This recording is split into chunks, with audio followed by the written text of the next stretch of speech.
Welcome back, ladies and gentlemen, to Pro Wrestling Throwdown for the week of November 21st, 2020. I'm Caleb Black, Luke the Big Dog Williams, our in-studio producer, the Mighty Max Fury, and it's time for This Week in Wrestling, Part 1, where we cover all of the WWE shows, Raw, NXT, and SmackDown, and let's get right into it. We saw the Hurt Business take on Teabag and Friends. Yes. Retribution. I have to say, not the worst outing for Retribution, but again, it just reestablishes that the Hurt Business is full of stars. Yes. Shelton Benjamin, MVP, Bobby Lashley, and Cedric Alexander. Right? Is it Cedric? Yes. All flow together. Their work's phenomenal. Shelton, again, every single week.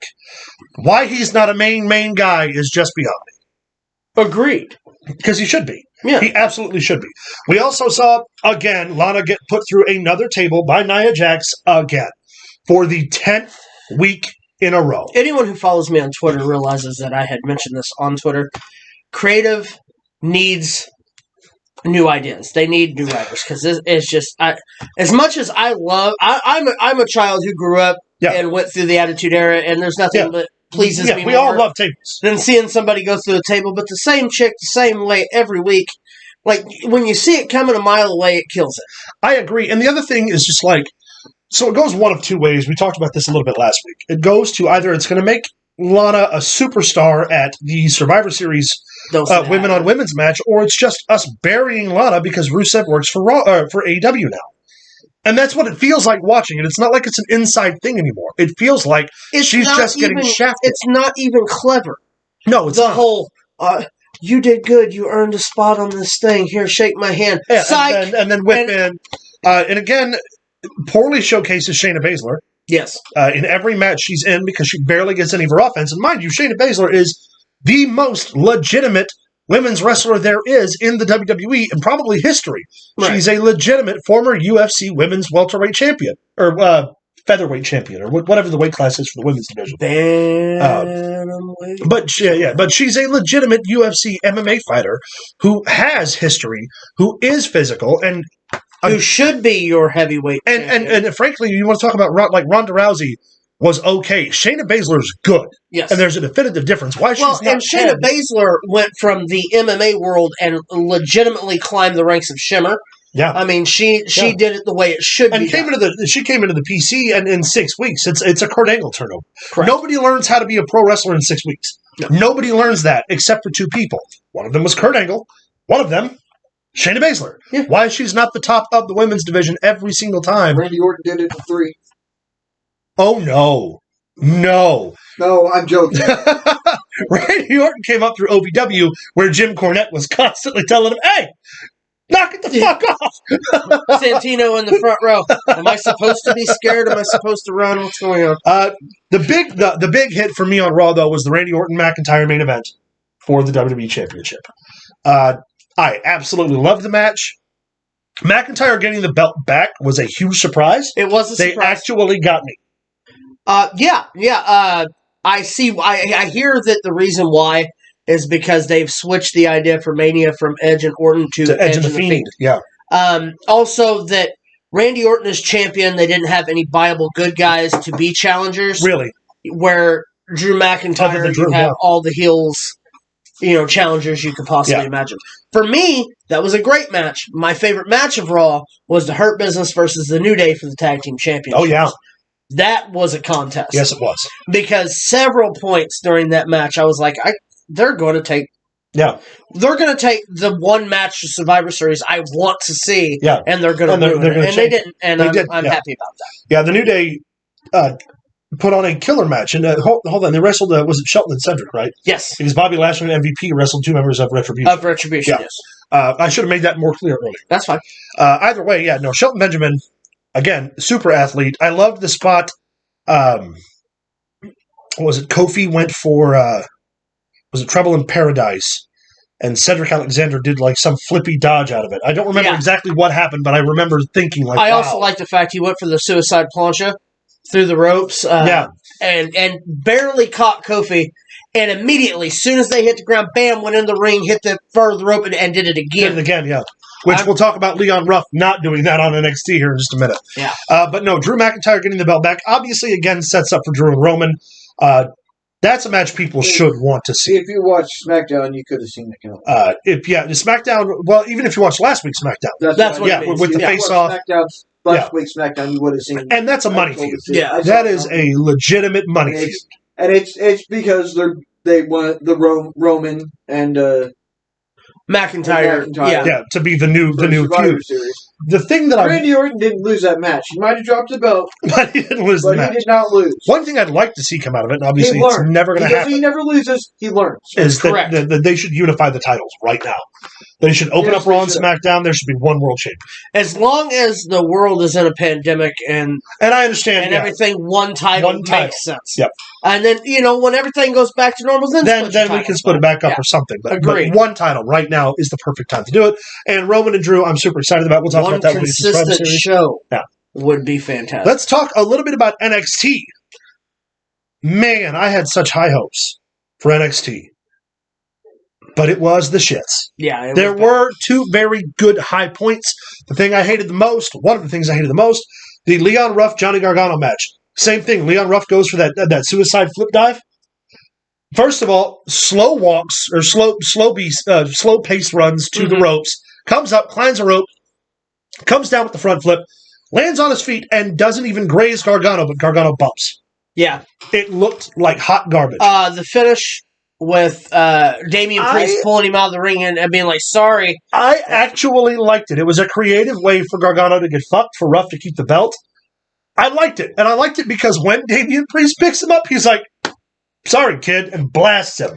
I thought it was pretty creative. It would have been good if they wouldn't have done what they did backstage afterwards, which was the whole, you don't take me seriously, and this, that, and the other. Well, it also would have been good had we not had the throw out later with Damian Priest, Gargano, and Leon Ruff later on in the show. Yeah. I also loved that you could tell Damian Priest wasn't coming to the ring for a match by the way he came to the ring.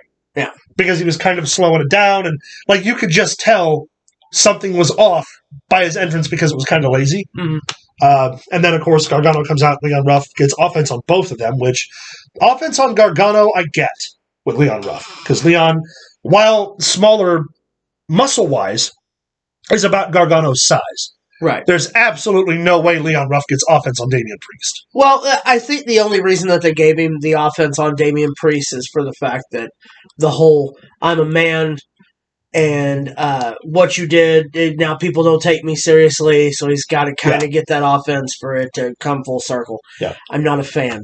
I don't care about either three of those people. Their storyline is pointless to me. Yeah. Because, one, I don't find that either one of the three is credible as North American champion, in my humble opinion. But let's talk about one of the pluses, War Games.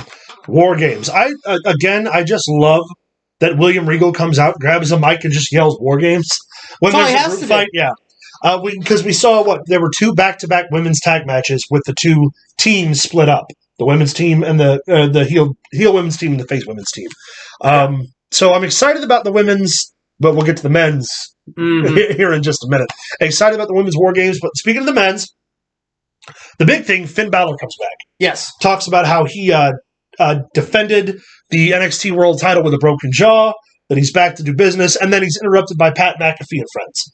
Oni Lorcan, Birch, and Pete Dunne.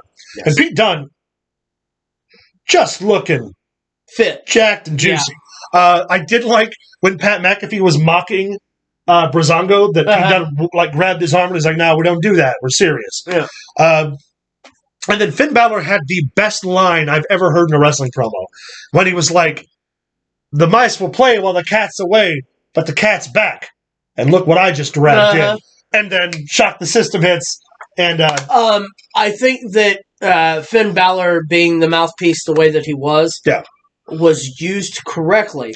But in the same token, he's not going to be a part of War Games. Right. So it kind of got lost in translation. It's a reintroduction, and it's to pop the Undisputed Era returning. Well, I mean, I get it, but it's just kind of for the casual wrestling fan, I could see how it could be misconstrued. Yeah. Finn Balor is not part of War Games. No, As a matter of fact, I bet that him and Karrion Kross, due to the fact that I heard that he's well again, that's where they're going with it. Oh, please let Karrion Kross return On Finn Balor. at TakeOver.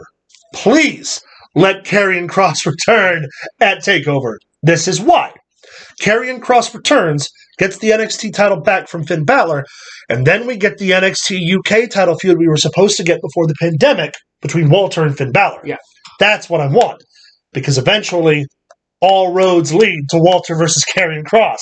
And if that doesn't happen soon, I'm going to become a very impatient, whiny human being. More than usual. More than usual. Okay, so NXT covered. What do we got for SmackDown? Man, SmackDown was the go-home show for Survivor Series. And it did nothing to go home for Survivor Series, in my opinion. Other than, of course, the contract signing between Roman. That's what I was saying. The contract signing between Roman and McIntyre. It solidified for Team SmackDown. And really, there wasn't a whole lot that happened on SmackDown except for the fact that it was a giant promo into Survivor Series. Yeah. The contract signing set it up perfectly, did exactly what it needed to do. The one thing I didn't understand was the booking with Daniel Bryan and Jey Uso. I get giving Bryan the heat back by letting him win the rematch. But I wouldn't have had Captain... what does that do? Yeah. I wouldn't have had the captain of Team SmackDown lose 2 days before Survivor Series going into the match. Well, again, though, you had the Raw team, complete Raw team, lose to Retribution on Monday night. Yeah. So... Oh, that's what it was. I knew it was Team Raw versus Retribution. Yeah. See, I remember that being them imploding and everything. Yeah. It's the wrong way to build it. Well, and I agree. Not only is the Raw infighting, we've seen that before, but I like going into the Survivor Series matches where the teams are together, where they're solidified, where it looks like it's going to be a viable competition. They did the same thing. They do. Jey Uso not going in strong to Survivor Series as team captain is just the wrong booking if Raw team's imploding. Does that make sense? Yes. Team SmackDown should have had like a unified showing. Yes. Raw's falling apart. Strong team. We're the best. You should have booked them all in singles matches that night, got everybody over, and having their captain lose looks bad for Team SmackDown. And that's just, you either want one or the other. You want one team to look weak, because then Raw could get that surprise win, or SmackDown can do the steamroll. But you can't have it both ways. Right. It confuses the booking. So I completely agree with that. Yeah. Guys, that's it. That pretty much covers the WWE This Week in Wrestling Part 1. Again, check the About section. Has links to all of our social media platforms. Facebook at facebook.com/ProWrestlingThrowdown. Twitter at ProWrestlingTD. You can email us at ProWrestlingThrowdown@gmail.com. Find us on Twitch every single Saturday, streaming live at 12:30. Stay tuned for This Week in Wrestling Part 2, where we talk about all things not WWE. And it's just a whole lot of nothing. One of us. Stay tuned.